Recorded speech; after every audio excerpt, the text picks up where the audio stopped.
Kung si Atisa Manalo tong pinadala natin ngayon dito sa Mexico or even si Christy McGarry, Diyos ko siguro Lord, buong 3 linggo nitong mula October 29 to November 18, siguro hindi na tayo matutulog. Talagang ganun kaingay yung dalawang yun.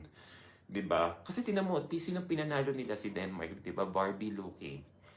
Eh sino pang closest Barbie looking natin ngayon dito nung nakaraang MUPH? 'Di ba? Si Atisa. I'm coming out with this video not to gain back your sympathy, but I really think this is the most Christian thing to do.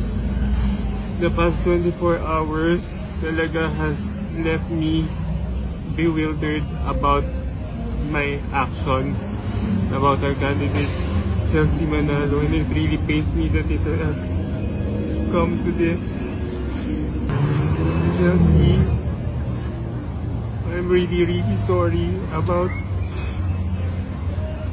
what I said about you. It was never really my intention to really hurt your feelings, nor your teams. Kasi you've worked so hard to be where you are right now. And it's really painful that I am pictured as someone who's belittling all your efforts since day one. So I'm really sorry from the deepest of my heart. I'm really sorry, Chelsea, Sir Manny, Tita, Attorney Ron, Sir Mama J, Sir Voltaire, and everyone in the Miss Universe Philippines organization and the fans. I'm really sorry po talaga.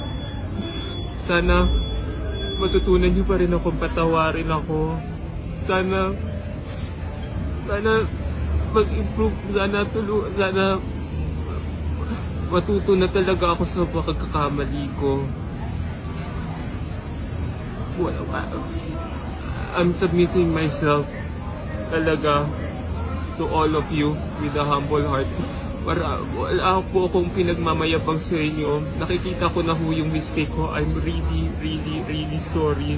Please accept my apology. Wala ho, maling-mali ho talaga ako. I offer no more excuses. Sana mapatawad niyo pa ako. Maraming salamat.